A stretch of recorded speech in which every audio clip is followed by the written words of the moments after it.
Welcome to the Unapologetic Vixen podcast, Owning Pleasure as a Black Woman. I'm Natasha, a licensed sex therapist and certified sex and intimacy coach, on a mission to empower Black women to choose a life of pleasure, not just today, but every day. There is nothing more powerful than a Black woman that authentically owns her pleasure and sensuality. So sit back, relax, and enjoy the gems.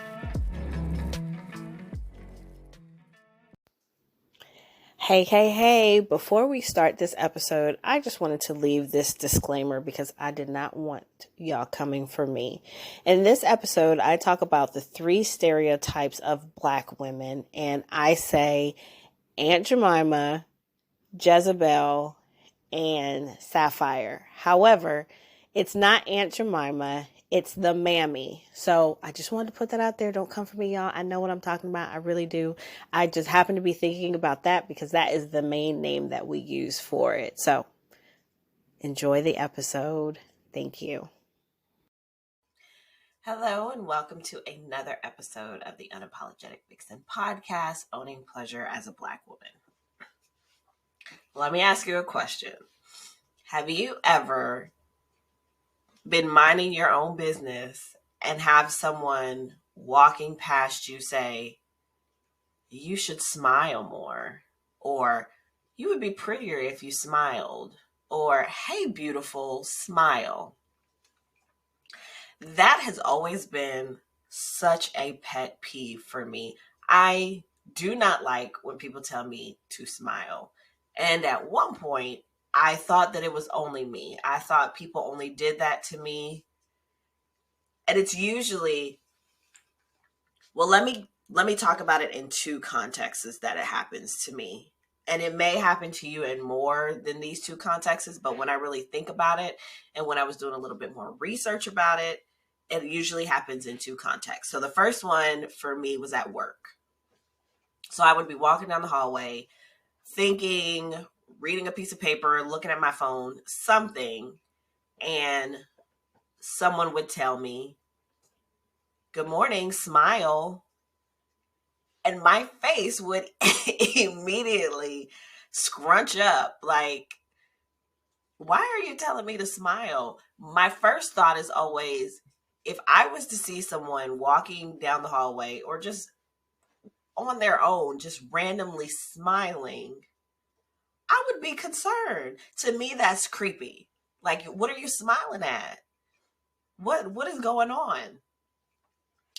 So eventually, just to have people leave me alone when someone would walk past me in the hallway or when I would go into meetings, because especially when I got up into management, excuse me, I'm a little backed up. My allergies are bothering me today because it's like 70 something degrees here in Georgia. But anyway, when I would go into meetings in management, I would force a smile on my face. I would force myself to say good morning. Anytime I went in a room with them, I would force myself to do that because I recognized that I was one of only a few Black people in that space, and definitely one of a few Black women in that space. So, I kind of just was like, just do it so that they will leave you alone. So that's the first context. The second context would be men. If I'm minding my business, if I'm sitting somewhere, just, again, minding my own business, and a man will come up to me and say, you would look prettier if you smiled, or hey, beautiful, smile, or smile for me. And again, my response is to scrunch up my face and be like, I don't want to smile. Why are you in my space telling me to smile? And I bring this topic up today because I had a client that I talked to earlier in this week. And one of the things she said was when she goes to work, she feels like it's exhausting to go into that space where she is one of few Black women, to constantly be smiling and saying good morning to everyone and just doing her due diligence to acknowledge people And a good part of the time, they don't acknowledge her back. However, because they are not people of color, it's accepted for them to just give the head nod or do the finger, that little stick up their finger to acknowledge you, which it's like, okay, really? I spoke to you. I said good morning. I'm looking at you. I'm giving you that eye contact. You can't give me that back, but okay, it's fine. So she talked about how that's exhausting for her. And by the time she gets to her desk, it's like, jeez, all my energy it feels like it's spent. So, like I said, I always thought it was me. When I was going through it, I thought it was just me. And I kept asking people, why do people keep telling me to smile? Why are people telling me to smile, especially at work? Then I realized that it happens to Black women a lot. And it's not just me. So then I decided, well, let me look into this. Let me figure out, is this a thing? Like, what is going on? And there are articles out there, there's research out there about telling women to smile, about men telling women to smile, and people that are not of color telling Black people, especially Black women, to smile. So if we talk about the workplace, I understand, because I was in that space, that there are some things we just have to put on a face for. We have to code switch. It's just part of those nuances that we understand. We don't like it, but we know we have to do, because it could turn into something bigger than is necessary. Now, some days, I'm not saying that this is right, but this is me. Some days I would choose violence. Some days I would go to head with someone who would want me to smile. I don't want to smile today. I'm not having a good day. How it changed their perception of me, or they already had a perception of me. I don't know. At this point, I don't care. But there were some days where I just didn't want to be bothered. I had stuff going on. And as I started doing research about people that are not of color, asking Black women to smile, it's to appease them. It's to appease them. It's to not come off as intimidating, not coming off as scary. But it downplays the fact that as Black women, we have emotions. We have feelings. And there are these people that are not of color that can walk through and have bad days and frown and be snappy at people. Like, there were some people in there, they were just nasty.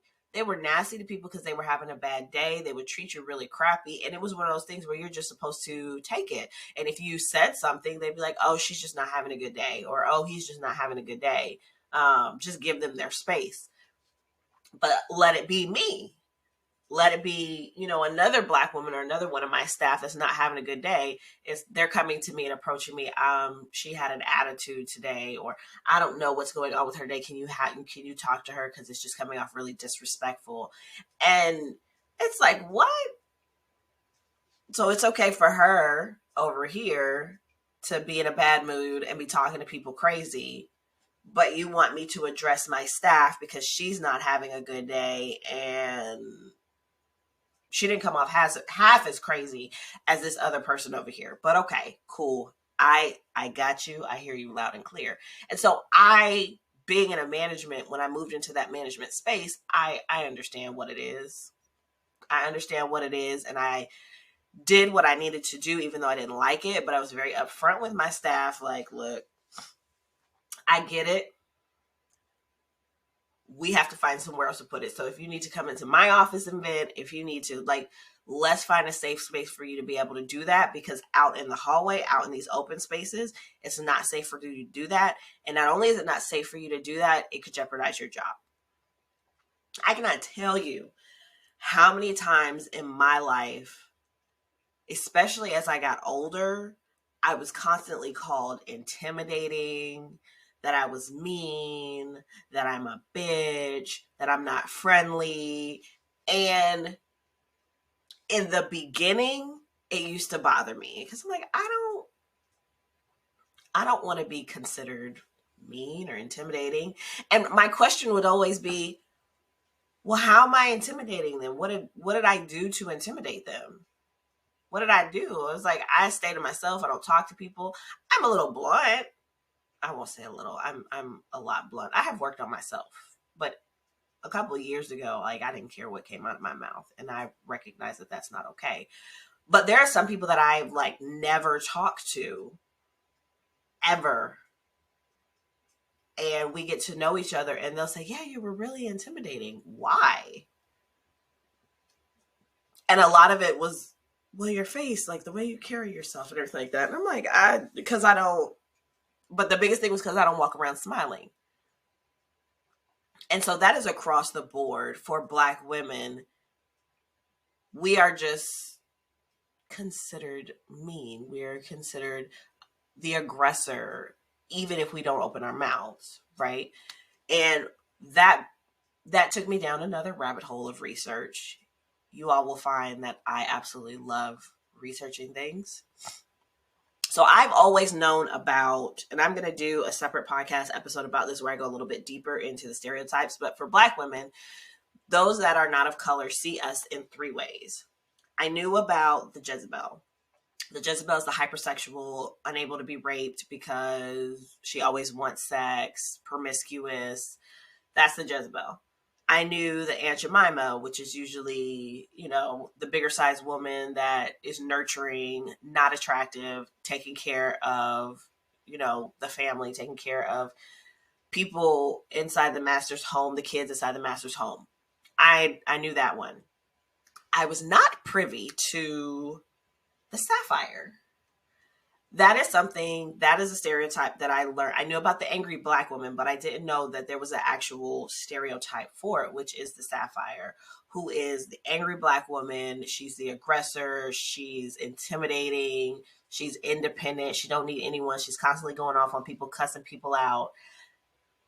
That is the bracket. That is the stereotype that I did and probably still do fall under. It's probably the stereotype that a lot of us fall under. And so you think about being in a workplace where you are the only one or one of only a few. That is what you are seen as if you don't smile. Isn't it crazy how something as small as a smile can really make people think that they're in harm's way? Or something as small as a smile can be detrimental to your job. That is crazy to me. But that is real life. That's real life. So I'm not gonna sit here and tell you, if someone tells you to smile, go off on them or tell them you're not gonna smile, because I recognize that a smile can be the difference between you keeping your job and you being, jobless. I get that. But what I want is to educate you and let you know that you are not the only one that is suffering through that in your job. Because I thought I was the only one. I thought it was just me. So that's how that works in the workplace with those that are not of color. And it's almost, I actually wrote in my notes, it's almost like your lack of smiling makes me uncomfortable. It's like, why is it my job to make you comfortable? Everywhere I go, 9 times out of 10, there's something that's going to make me uncomfortable. Someone's going to say something that is going to make me uncomfortable. I remember this one time. I'll tell y'all a quick story. There was this one time I went to a meeting. So where I worked was a hospital setting. And so we would have to go to meetings to talk about the clients and just what things are looking like altogether in management. And the CEO made a comment about one of the players' names in football. And basically he was talking about how his daughter, this man sat at the front of the table where he sits.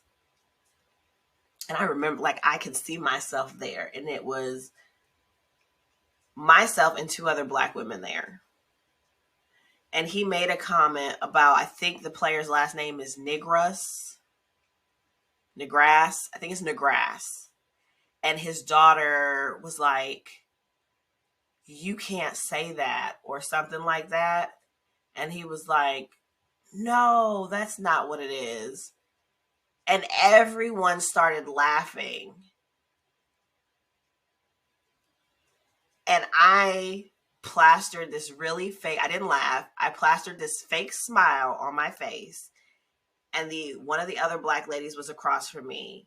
And I looked down and I slightly looked up, and she had the same fake smile plastered on her face, and she was slightly looking up and looking at me.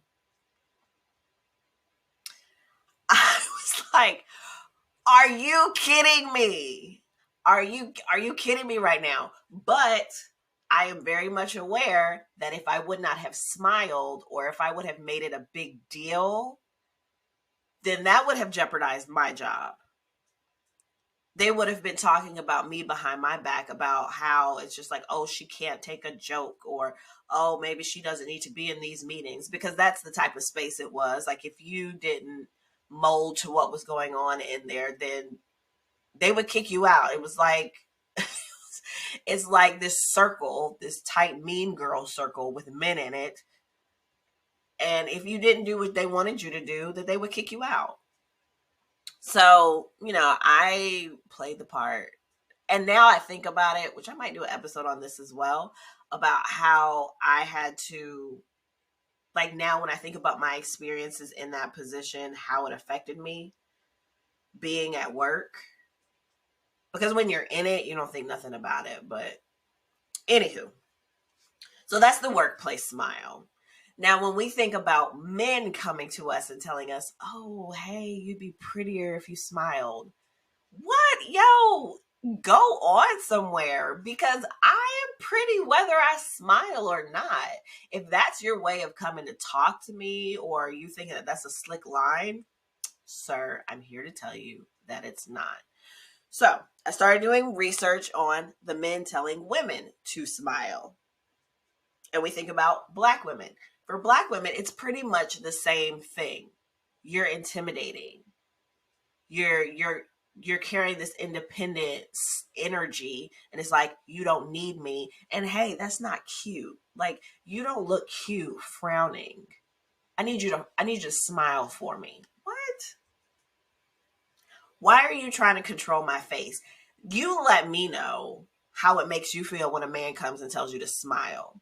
Does it make you feel like they're trying to take your control over something that's not theirs? Like, our face is not theirs. Why are you policing my face? Right? It's a form of control. It's not that much different than dealing with people that are not of color telling you to smile. It's a form of control. It's a form of, I want you to do what I want you to do to make me more comfortable. For the men, it's like, I want you to do what I want you to do so that you look prettier, so that you're more appealing to my eyes, that I have to look at you. That's crazy to me. That's crazy to me. And it's just, it amplifies the fact that as black women, it's our responsibility to make space for so many other people.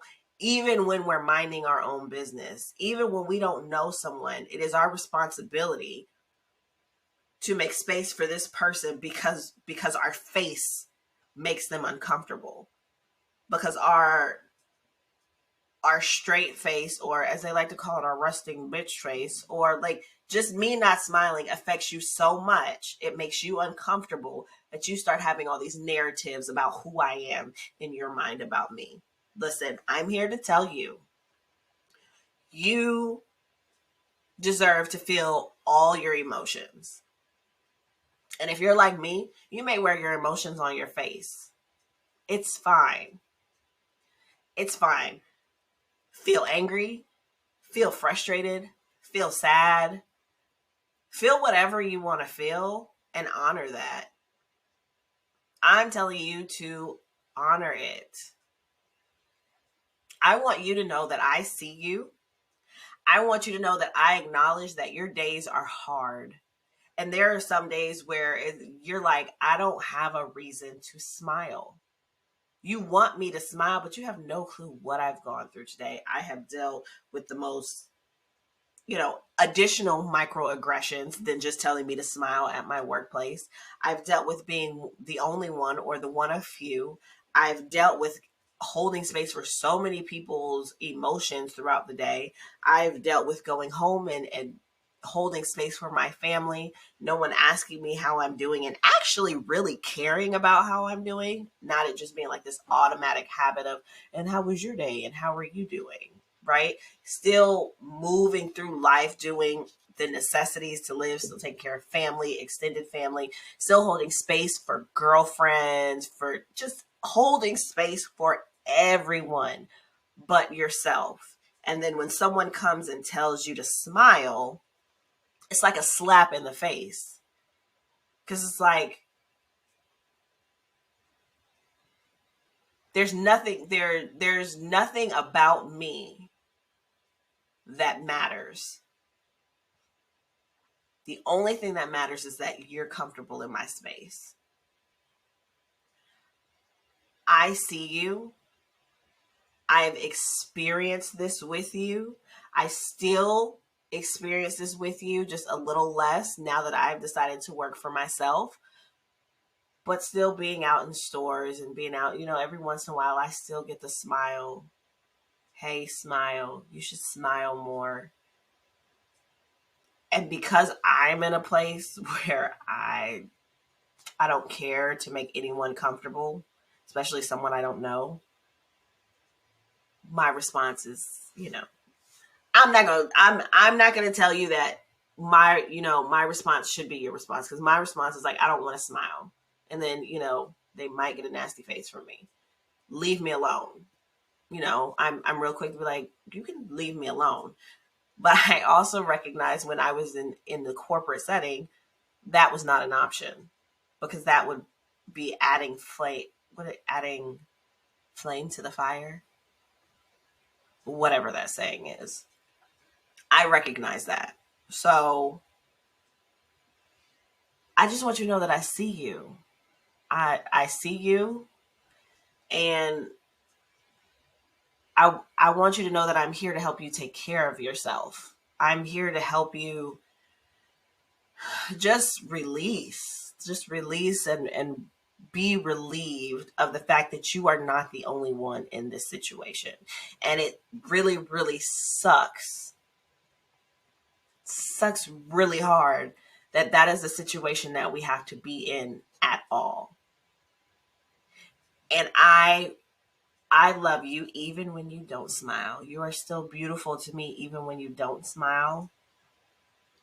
And life is real. And I think the one thing that you can do is honor your feelings. It feels like you don't matter, but I promise you, you do. I promise you, promise you that you do. Take the necessary time that you need for yourself to refuel your cup. That's probably going to be a lot of my answer for a lot of things that I talk about, but take the necessary time to refill your cup. Because for some of you, you have to go back into that situation Monday, Tuesday, Wednesday, Thursday, Friday. And if you fill your cup, you last a little bit longer. You can deal with the foolishness a little bit longer. And then you go out and you fill your cup. You find out, you do things that make you feel good, that light you up, that you desire, that you crave, that brings you pleasure. And it gives you that much more energy to deal with the foolishness that we have to deal with on a day-to-day basis. I want to thank you so much for tuning in to this episode. If there is anything that resonated for you, if you need to talk about it, if you need to scream about it, if you need to cry about it, I have dropped the application to do a call and figure out what is going to be the best way for me to support you so that you begin to live a life that feels like expansion, that feels pleasurable, that brings joy, that brings peace. There are multiple avenues, there are multiple ways that we can work together. So send in an application, let's chat, and let's see how I can help you.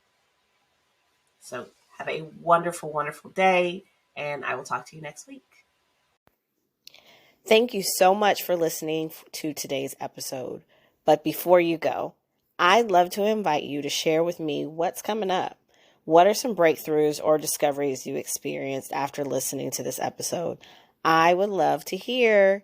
If you're wanting to share that with me, and if you are wanting support to work through those things, you can go ahead and fill out the application in the show notes. You can fill out this application so that I can get to know a little bit more about you, what's coming up, and then my team and I will reach out to you. We'll respond within 24 to 48 hours if it makes sense for us to set up time, because I would love to see how I can support you in having these breakthroughs and really transitioning your life into more pleasure. Until next time. Thank you for listening to the Unapologetic Vixen podcast, Owning Pleasure as a Black Woman. If you enjoyed this episode, leave a comment, and share it with someone you know could use the space. If you're ready to tap into your pleasure, join the virtual Vixen Suite. It's a safe space for Black women to gain support and empowerment as they access pleasure, intimacy, and satisfying sex every day. And remember, pleasure is your right, boo.